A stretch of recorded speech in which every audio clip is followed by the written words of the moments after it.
Hello, this is Ellie, and I'm going to be playing Phoenix Wright Ace Attorney Trilogy. I just got this game today, and I am so excited to play it. I've been wanting to play this game for a whole long time, so let's just play it right now. I'm going to be playing the first one. It's the first Turnabout.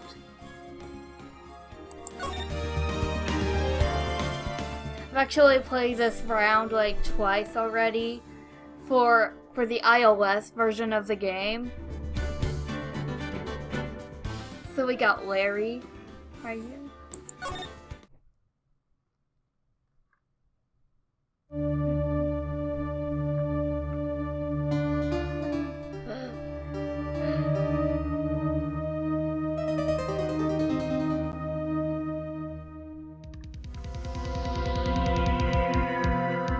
Damn it! Why me? I can't get caught. Not like this. I've got to find someone to pin this on. Someone like him. I'll make it look like he did it.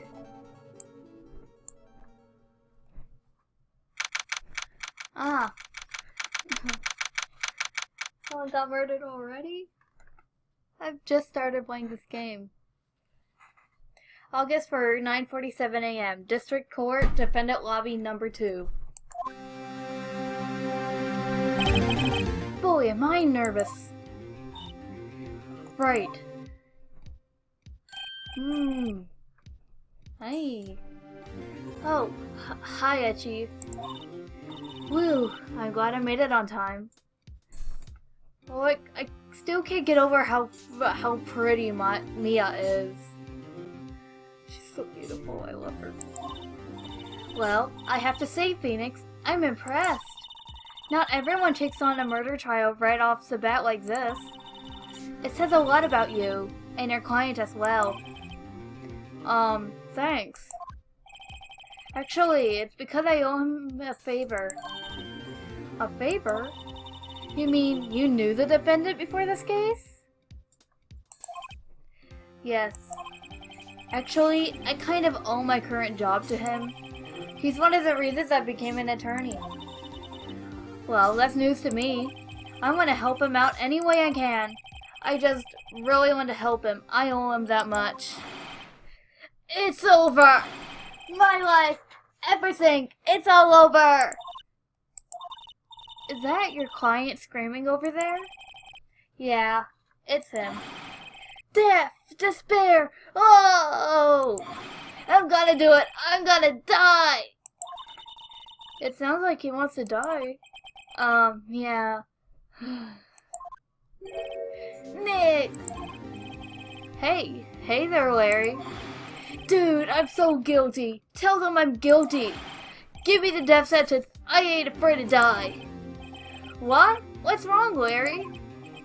Oh, it's all over. I've finished. Finished! I can't live in a world without her. I can't. Who took her away from me, Nick? Who did this? Aw, Nick, you gotta tell me. Who took my baby away? The person responsible for your girlfriend's death? The newspapers say it was you.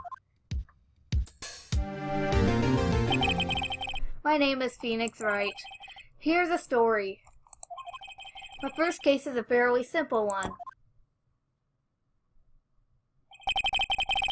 A young woman was killed in her apartment.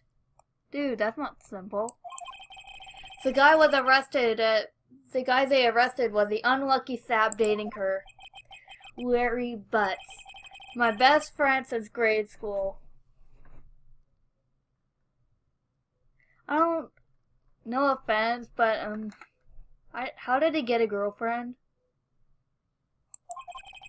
Our school had a saying, when something smells, it's usually the Butz. What an unfortunate last name. As the 23 years I've known him, it's usually been true. He has a knack for getting himself in trouble. One thing I could say though, it's usually not his fault. He just has terrible luck. But I know better than anyone that he's a good guy at heart. That and I owe him one, which is why I took the case, to clear his name. And that's just what I'm going to do. August 3rd, 10 a.m. District Court, Courtroom number 2. Well, I love how the text for this goes a lot faster in this version. Because of the iOS version, it took like 1 second for each letter to pop up. It was so tedious. You can't skip it. Court is now in session for the trial of Mr. Larry Butz. I'm going to do the same voice for the judge as Jay does it, because I just love that voice, you know? The prosecution is ready, Your Honor. The defense is ready, Your Honor. Mr. Wright? This is your first trial, is it not? Yes, Your Honor. I'm, a little nervous. Your conduct during this trial will decide the fate of your client. Murder is a serious charge. For your client's sake, I hope you can control your nerves. Thank you, Your Honor. Mr. Wright, given the circumstances, I think we should have a test to ascertain your readiness. Yes, Your Honor. Hands shaking, eyesight fading. The test will consist of a few simple questions. Answer them clearly and concisely. Please state the name of the defendant in this case. It's Larry Butz, the defendant. Right? I'm so funny. The defendant? Well, that's Larry Butz, Your Honor. Correct. Just keep your wits about you and you'll do fine. Next question. This is a murder trial. Tell me, what is the victim's name? Woo, I know this one. Glad I read the case report cover to cover so many times. It's... Wait. Uh-oh. No way. I forgot. I'm drawing a total blank here. Phoenix, are you absolutely sure you're up to this? You don't even know the victim's name? She looks like she's seen a ghost. Oh my god. Oh, the victim. Of course I know the victim's name. I, just forgot. Temporarily. Well, you never even told us the name so far anyway. I think I feel migraine coming on. Look, the victim's name is listed in the court record. Just press tab to check it at any time, okay? Well, you know what I gotta do. Attorney's badge. No one will believe I was a defense attorney if I didn't carry this. Cindy's autopsy report. Time of death, July 31st. Hey, is this a day after my birthday? 4 p.m. for 5 p.m. Cause of death, loss of blood due to blunt trauma. Oof. That's gotta hurt. Oh, and profiles. Mia Fey, age 27. Chief attorney at Fay & Co. My boss and a very good defense attorney. Larry Butz, age 23. The defendant in this case. A likable guy who has been my friend since grade school. Cindy Stone, age 22. The victim in this case. A model, she lived in an apartment by herself. Winston Payne, age 52. The prosecutor for this case. Lacks presence, generally bad at getting his points across. Oh, now we know our victim's name. It's Cindy Stone.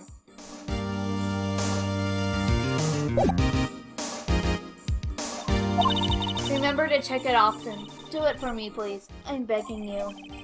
Mr. Wright, who is the victim in this case?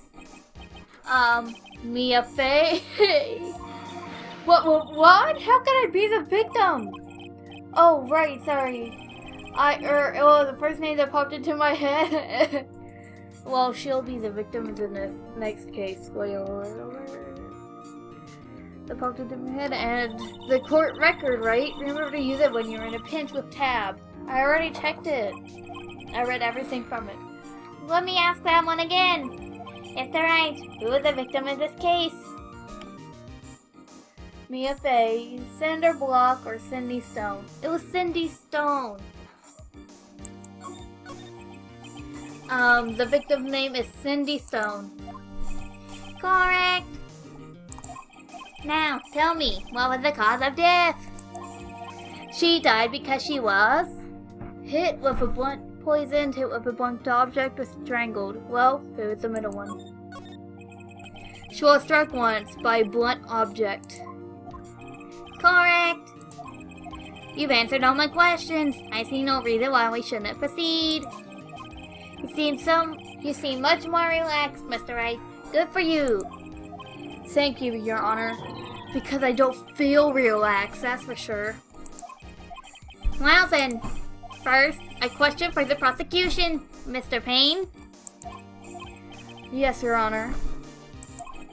As Mr. Wright just told us, the victim was struck with a blunt object. Would you explain to the court just what that object was? The murder weapon was a statue of the thinker. It was found lying on the floor next to the victim. I see. The court accepts it into evidence.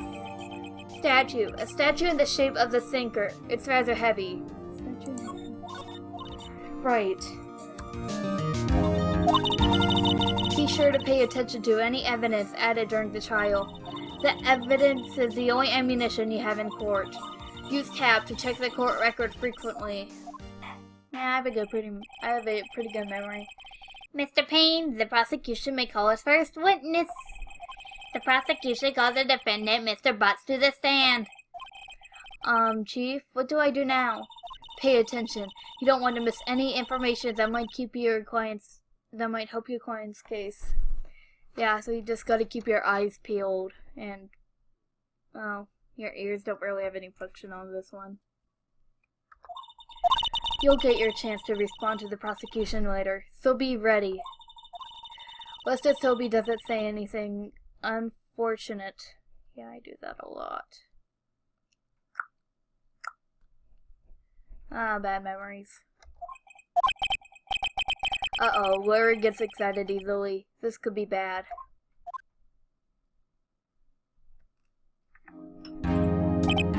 Ahem. Mr. Butz, is it not true that the victim had recently dumped you? Hey, watch it, buddy. We were great together. We were Romeo and Juliet, Cleopatra and Mark Antony. Didn't they all die? I wasn't dumped. She just wasn't taking my phone calls or seeing me ever. What's it to you anyway? Mr. Butz, what you describe is generally what we mean by dumped. In fact, she had completely abandoned you and was seeing other men. She had just returned from overseas with one of them the day before the murder. What do you mean, one of them? Lies, all of it, lies! I don't believe a word of it! Your Honor, the victim's passport. According to this, she was in Paris until the day before she died. Passport added to the court record. Passport. The victim apparently arrived home from Paris on July 30th. Hey, that's my birthday. The day before the murder.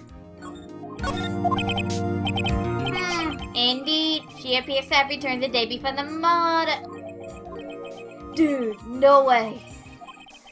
The victim was a model, but did not have a large income. It appears that she had several sugar daddies. Daddies? Sugar? Yes, older men who gave her money and gifts. She took their money and used it to support her lifestyle. Dude. We could clearly see what kind of woman this Miss Stone was. Tell me, Mr. Butz, what do you think of her now? Well, I think she's a bot. Right. I don't think you want him to answer that question. Yeah, Larry has a way of running his mouth in all the wrong directions. Should I wait and see what happens, or stop him from answering? I should probably stop him from answering. since I assume that only no one does. My client has no idea the victim was seeing other men. That question is irrelevant to this case. Ugh. Dude, Nick, what do you mean irrelevant? Dang, that voice hurts my throat. That cheated she-dog. I'm gonna die. I just gotta drop dead. Yeah, and when I meet her in the afterlife, I'm going to get to the bottom of this. Kind of forgot how to do my voice for a moment. Let's continue with the trial, shall we? I believe the accused's motive is clear to everyone. Yes, quite. Oh boy, this is so not looking good. Next question. You went to the victim's apartment on the day of the murder, did you not? Ooh. Well, did you or did you not? Huh? Well, maybe I did, and maybe I didn't. Uh-oh, he went. What do I do? Have him answer honestly or stop him from answering. I know, honesty is key. I learned from Applejack. I can't... Have him answer honestly. I know, I'll send him a signal. Tell the truth. Yeah, I was there. I went.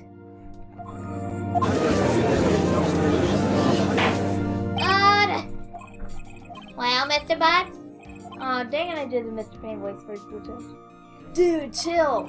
She wasn't home, man, so, like, I didn't see her. What? Your Honor, the defendant is lying. Lying?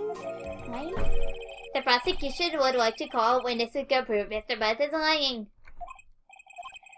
Well, that simplifies matters. Who is your witness? The man who found the victim's body. Just before making the gruesome discovery, he saw the defendant fleeing the scene of the crime.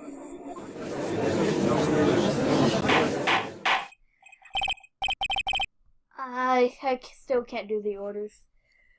Order the court. Mr. Payne, the prosecution may call its witness. Yes, Your Honor. This is bad. On the day of the murder, headline witness was selling newspapers at the victim's building. Please bring Mr. Frank Sawhit to the stand.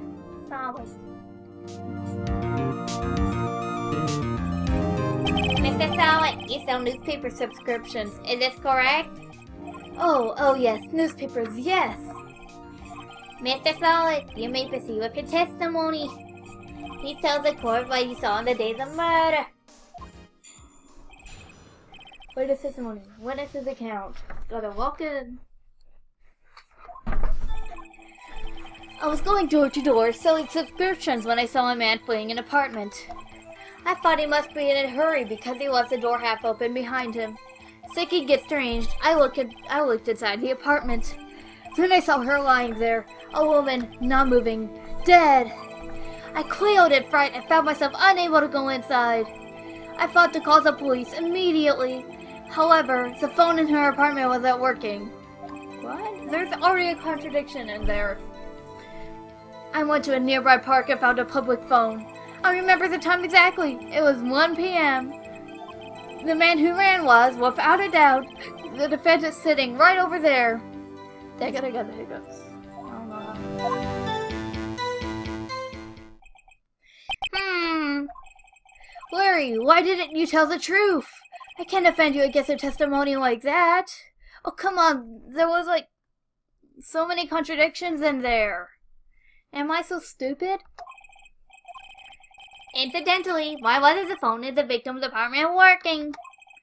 Your Honor, at the time of the murder, there was a blackout in the building. Aren't phones supposed to work during a blackout? Yes, Your Honor. However, some cordless phones do not function normally. The phone that Mr. Sawhit used was one of those. Your Honor, I have a record of the blackout for your perusal. Blackout record added to the court record. Blackout record. Electricity to Miss Stone's building was out from noon to 6 p.m. on the day of the crime. Now, Mr. Wright. Yes, yes. Or, yes, Your Honor. You may begin your cross-examination. Cross-examination, Your Honor? Alright, right. This is it. The real deal. What exactly am I supposed to do? Why, you expose the lies in the testimony the witness just gave. Lies? What? He was lying? Yeah, obviously, duh. Your client is innocent, right? Then that witness must have lied in his testimony. Or is your client really guilty? How do I prove he's not? You hold the key. It's in the evidence. Compare the witness's testimony to the evidence at hand. There's bound to be a contradiction in there. First, find contradictions between the court record and the witness's testimony. Then, once you found the contradicting evidence, present it and rub it in the witness's face. Okay. Open the court record with tab, then point out the contradictions in the testimony. Cross-examination, witness's account. I was going door to door, selling subscriptions when I saw a man fleeing an apartment. You know, I'm just going to press everything. Isn't a man leaving an apartment a common sight? I find it odd you would take notice of him. I don't know. He just seemed strange to me, that's all. Like he was mad and yet frightened at the same time. Just like a criminal fleeing the scene of a crime. So the defense requests that the witness refrain from conjecture. Of course, what the witness means is that the man he saw looked suspicious. So what happened next?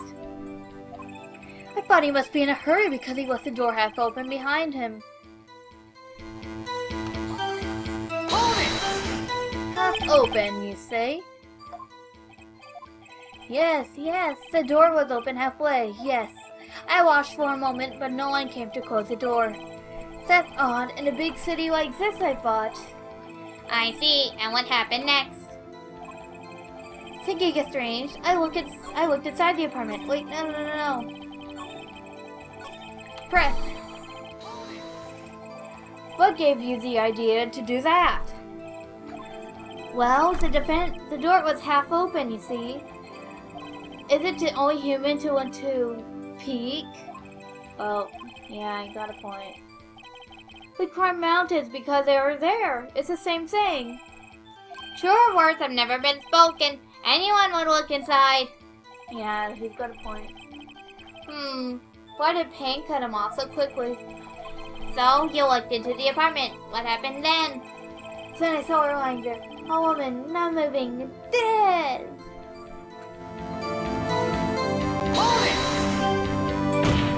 Are you sure she was dead? Well, no, I guess I wasn't. But she wasn't moving at all, and there was blood everywhere. I guess that would look fatal to anyone. Very well, what happened next? I quailed at fright and found myself unable to go inside. So you didn't touch anything in the apartment? Yes. No, nothing. Okay, what happened next? I thought to call the police immediately. You thought to call the police? Does that mean that you didn't actually call them? Please, listen to the rest of the testimony. You thought to call the police. What happened next? However, the phone in her apartment wasn't working. Oh, we gotta hold that. That's the big contradictions that I found. The phone in her apartment wasn't working? Yes, no, it wasn't. Right. But you said you didn't go into the apartment. Or did you? Oh, that? I can explain that. There was a cordless phone on a shelf at the entranceway. I reached inside and tried using that to call. And that phone wasn't working, correct? What happened next? I went to a nearby park and found a public phone. Why use a public phone? Well, you see, I don't have a cell phone, and being the middle of the afternoon, there was no answer at the nearby apartments. Right. What time did you call again? I remember the time exactly. It was 1 p.m. That's not the big contradiction, and I have evidence to prove it. Time of death, 4 p.m. to 5 p.m. Oh my gosh, when I said prove it, I sounded like a valley girl. Is this what happens when I live in California? Well, we gotta wind it up and... Objection! You found the body at 1 p.m. You're sure? Yes, it was 1 p.m. for certain. Frankly, I find that hard to believe. I'll get it. His first name is Frank. Maybe that was an unintentional pun. I don't know. Your statement directly contradicts the autopsy report. The autopsy notes the time of death at sometime after 4 p.m. There was no body to find at 1 p.m. How do you explain this 3-hour gap? Oh, he's sledding. Oh, that. Oh, I love that objection. But don't object to my objection, Pain. This is trivial. The witness merely forgot the time. After his testimony, I find it hard to believe. Mr. Solid, why were you so certain that you found the body at 1 p.m.? Geez, that's a really good question. Great job, Wright. Way to put him on the spot. That's all you have to do. Point out contradictions. Lies always beget more lies. See through one, and their whole story falls apart. Wait, I remember now. Would you care to give your testimony again? The time of discovery. Bet your eyes are already peeled.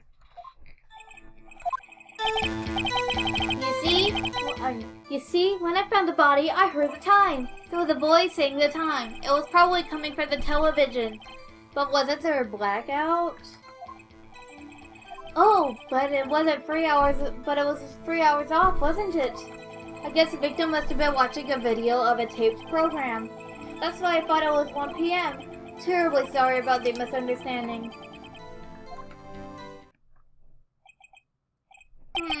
I see. You heard a voice saying the time on a taped program. Mr. Wright, you may cross-examine the witness. Right. You know what to do. Yes, I do. I've got this one. I know exactly what to point out. I'm just going to hold everything just in case. No. Until I get there. The time of discovery. You see, when I found the body, I heard the time. You said heard, not saw? Yes, heard. All I saw was the body lying there. I didn't think to look at anything else, least of all my watch. Isn't that a little strange? So you're saying you heard something, but if you were so shocked by the body, you wouldn't hear anything at all. The witness did say he actually heard the time.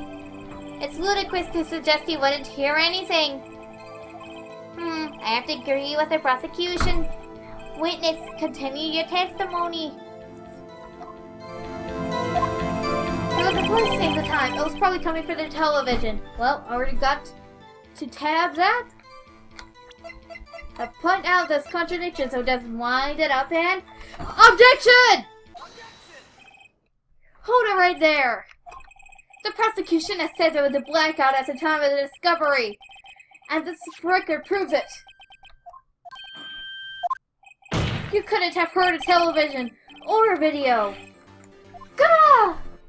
Oh, you was terrified of that.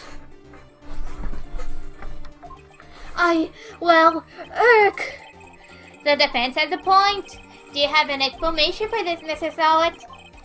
No, I find it quite puzzling myself. Quite. Well, I haven't one that might have been in my inventory. Gotta check that later. Wait! I remember now. Mr. Solid, the court will prefer to hear an accurate testimony from the very beginning. These constant corrections are harming your credibility. that, and you seem rather distraught. My apologies, Your Honor. It must have been the shock of finding the body. Very well, Mr. Solid. Let's hear your testimony once more, please. Hearing time. Actually, I didn't hear the time. I saw it. So the table clock in the apartment wasn't there. Yeah, the murder weapon. The killer used it to hit the victim. That must have been what I saw. You saw a clock? I guess that would explain it. The defense may cross-examine a witness. Gladly.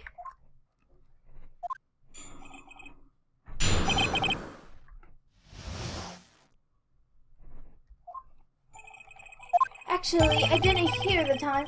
I saw it. So the table clock at the apartment wasn't there. Yeah, the murder weapon. The killer used it to hit the victim. That must have been what I saw. Now, find the contradiction.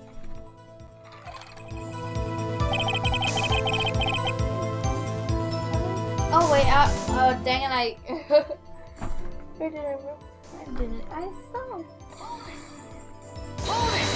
That strikes me as a very suspicious mistake.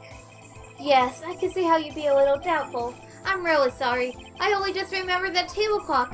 A table clock? So the table clock in the apartment wasn't there. A table clock? Was there a clock as a scene? This is the first I've heard of it. Yeah, the murder weapon. The killer used it to hit the victim. Well, this isn't a table clock. Not that one either. Oh, I forgot to line that up. Wait just a moment. The murder weapon wasn't a clock. It was a statue. Now how is this supposed to be a clock? What? You with your objections and evidence, that just who do you think you are? Just answer the question, Mr. Solid. Hey, I saw it there, okay? That's a clock. Yeah, he looks like a killer. He definitely does. Looks so sus. Your Honor, if I may. Yes, Mr. Payne? Oh, I love this new song. Yes, Mr. Payne? As the witness stated, this statue is indeed a clock. The neck is a switch. Yeah, you just tilt it and it says the time out loud. As it doesn't look like a clock, I submitted it as a statue. My apologies. I see. So the murder weapon was a table clock after all. Well, Mr. Wright, it appears that the witness's testimony was correct. This is a clock. Do you have any problems with his testimony now? Yes, I do, because how did he know it was a clock if it looks just like a statue? Your Honor, there was a gaping hole in the witness's testimony. The only way he could have known the weapon was a clock is to hold it in his hand. Yet the witness testified that he never entered the apartment. Clearly a contradiction. Indeed. The witness knew it was a clock because he went into the apartment or knew the victim. Well, he went into the apartment, obviously. He's obviously the killer. You're lying. You were inside the apartment on the day of the murder. Oh yeah? Prove it. Prove I went in there. I'll do better than that. I can prove you were the one who killed her. You struck her with the clock, and the shock of the blow triggered the clock's voice. That was the sound you heard. Order in the court. Intriguing. Please continue, Mr. Wright. Yes, Your Honor. Mr. Solid, the sound must have left quite an impression on you. Understandable, since a murder weapon spoke just as you hit the victim. The voice was burned into your mind. That's why you were so certain about the time. What's the meaning of this? This is all baseless conjecture. Baseless? Just look at the witness's face. Grah! Would the witness care to elaborate? Did you strike the victim with the clock? I never. Look, the clock. I heard. No, I saw. I love that face. Shut up, shut up, shut up, shut up! I hate you. It was him. I tell you, I saw him. He killed her, and he should burn. Give him death. His tie's all messed up too. What the heck? Order the court, I say. Your Honor, a moment, please. There isn't a shred of evidence supporting the defense's claims. Mr. Wright. Your Honor, he claimed the sound the witness heard came from the clock. Do you have any evidence? The whole case is riding on this. I better think it carefully. Your Honor, the sound Mr. Solid heard was definitely this clock. A fact which is clear if you simply, dang it, I didn't read straight, sorry. Examine the clock's batteries. Ask the neighbors or try sounding the clock. Well, you obviously got to try sounding the clock, you know. Let's sound the clock now, here in this court. Your Honor, may I have the clock? I ask the court to listen very carefully. I think it's 8:25. That certainly is a strange way to announce a time. Well, he is called the sinker after all. So, we've heard the clock. What are your conclusions, Mr. Wright? Mr. Payne, can you tell me what time it is now? It's 11:25. Ah! As you can see, this clock is exactly 3 hours slow. Precisely the discrepancy between what Mr. Solid heard and the actual time of death. Well, right here, it's 1:08. It's 1:08 p.m. So, Mr. Solid, try to talk your way out of this one. Ha! Ha ha! You forgot one thing! Uh-oh, what's he talking about now? Well, it may seem like that clock is running 3 hours slow. It proves nothing. How do you know it was running 3 hours slow on the days of murder? You can't prove that. You don't have a case. He's right. How am I going to prove that? Damn it, I was so close. Mr. Wright, it seems you lack the critical evidence to support your claim. Yes, Your Honor. This means I cannot let you indict the witness. Unfortunately, this ends the cross-examination of Frank Solid. I come all the way down here to testify, and look what happens. You treat me like a criminal. A criminal! So you lawyers are all slime. Grr, I almost had him. Sorry, Larry. I failed you. There's nothing I can do about it. But you know, she went to Paris, and Paris obviously has different time zones than wherever this takes place, like in, I think it's like Japan or Los Angeles. Yeah, I think it was Los Angeles. And yeah, that's where it was said, and I think Paris has like different time zones than Los Angeles, but I don't know how big the gap is.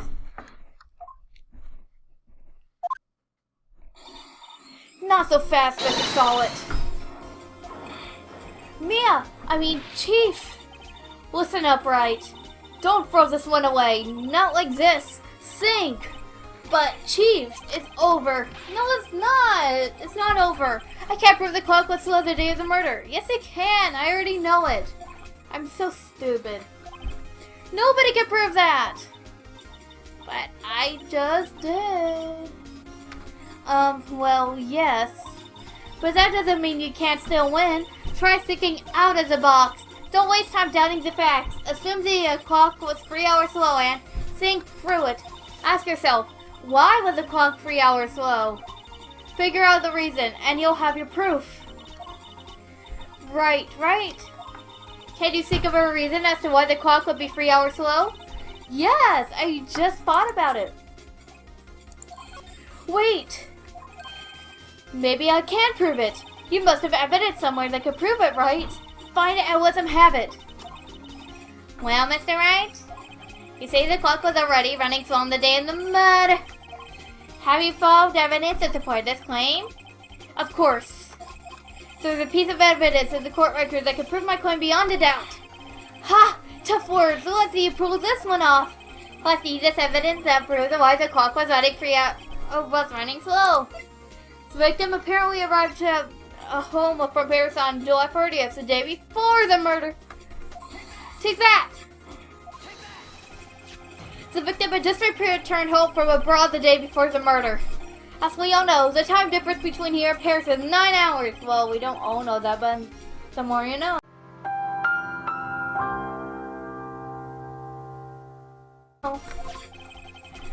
When it's 4 p.m. there, it's 1 a.m. the next day he's there. The clock wasn't 3 hours slow. It was 9 hours fast. The victim had to reset her clock to returning home. That's why the time you heard when he struck her dead in her apartment was wrong. Proof enough for you, Mr. Solid. Or should I say, Mr. Did It.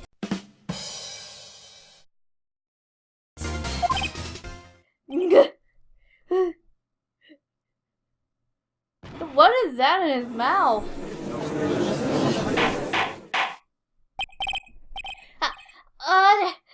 What did I say?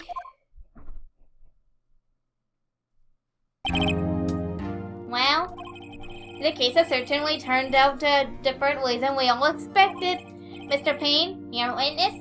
He was arrested and has been taken away, Your Honor. Very well. Mr. Wright? Yes, Your Honor. I have to say, I'm impressed. I don't think I've ever seen someone complete a defense so quickly and find the true culprit at the same time. Thank you, Your Honor. At this point, this is only a formality, but this court by the defendant, Mr. Larry Butz. Not guilty. Woo!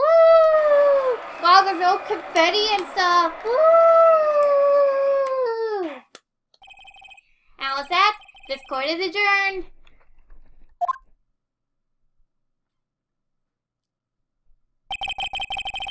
It turns out that Frank Solid was a common burglar. He posed as a newspaper salesman to check and see when people were out of the house. That day, when Larry went to her apartment, the victim wasn't home. After he left, Mr. Solid let himself in to do his dirty work. While he was searching her place, the victim returned. Flustered, Mr. Solid grabbed the nearest blunt object he could find. Oof. August 3rd, 2:42 p.m. District Court, Defendant Lobby Number 2. Woo! I still can't believe we won! Right. Good job in there. Congratulations! Thanks, Chief. I owe it all to you. Not at all, not at all. You fought your own battles in there. It's been a while since I've seen the trial end on such a satisfying note. I've never seen the Chief looking this happy.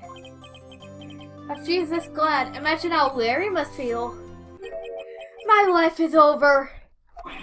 Larry, you're supposed to be happy. What's wrong now? Aw, Nick. Don't worry about me. I'll be dead and gone soon. Good. Wait, no. I mean, bad.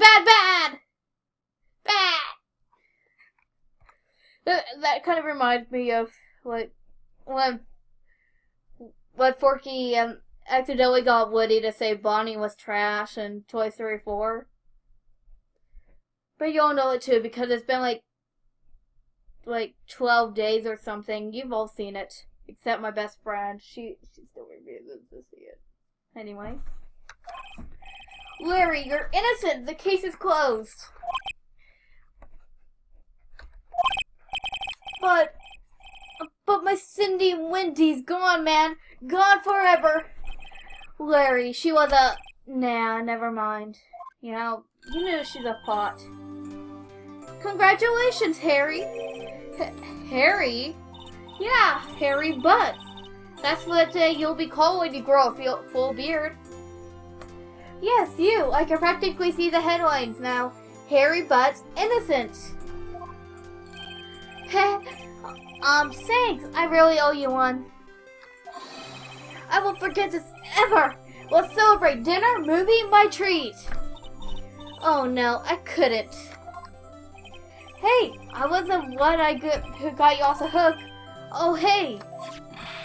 Here, take this. It's a present. A present for me? Wait, wasn't this the evidence that actually I made this clock for her? Yeah, it would be so messed up if you gave her the murder weapon as a gift. I made one for her and one for me. But really? You made this? Well, thank you. I'll keep it as a memento. Yo, Nick, can you believe it? I was so into that chick, and she was just playing me for full. Don't that make you want to just cry? Larry, are you so sure? Excuse me? I think she felt quite a lot of you in her own way. Nah, you don't gotta sympathize with me, it's okay. Oh, I'm not sympathizing, really. Isn't that right? Don't you have something to show your friend? Something that proves how she felt about him? Huh? Oh yeah, right. What the heck is she talking about? Well, you know, she still kept your statue. She still kept that statue, so we gotta take that! Check this out, Larry. Proof positive you were just some chum to her. Huh? What about that clock? This is the clock you made for her, Larry. She took it with her when she traveled. Whatever, she probably just needed a clock, that's all. You think so? It's a pretty heavy clock to take traveling. Well, make of it what you will. Hey, Nick. I'm glad I asked you to be my lawyer. Really, I am. Thanks. Hope that made him feel a little better. Right? I hope he sees the importance of evidence now. Also, hopefully you realize things change depending on how you look at them. People, too. We never really know if our clients are guilty or innocent. All we can do is believe in them. And in order to believe in them, you have to believe in yourself. Right. Listen, learn, grow strong. Never let go of what you believe in. Never. Well, I think our work here is done. Shall we be off? Yeah, I guess so. Say, how about dinner? On me. We'll drink a toast to innocent Butz. So, toast juice? Toast juice? Yeah. Oh, speaking of Harry, you were saying part of why you became a lawyer was because of him. Yeah, part at least. You have to tell me more about it sometime. Maybe over drinks? Like toast juice, butter juice? And so, my first trial came to a close. Larry slapped me on the back and said, "Gee, Nick, it's good to have friends. But I'm pretty sure he's not going to pay us, unless he counts the clock he gave me." I didn't know it then. But that clock was soon going to be at the center of another incident. And my promise to tell the chief about me and Larry would be one promise that I wouldn't be able to keep.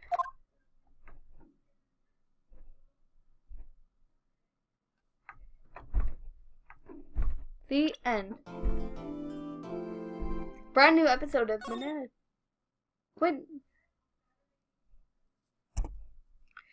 Well, we finished the first case. We met all those new characters and... Wait, oops. Wait. Well, I should always started the second case. Oops. Well, we've seen a lot of new characters and, well, a lot of new characters because we just started this game. And it was a good case, but I heard the new ones are a lot better. I can't wait to see Edgeworth because I love him. He's my husband, though. Well, bye-bye.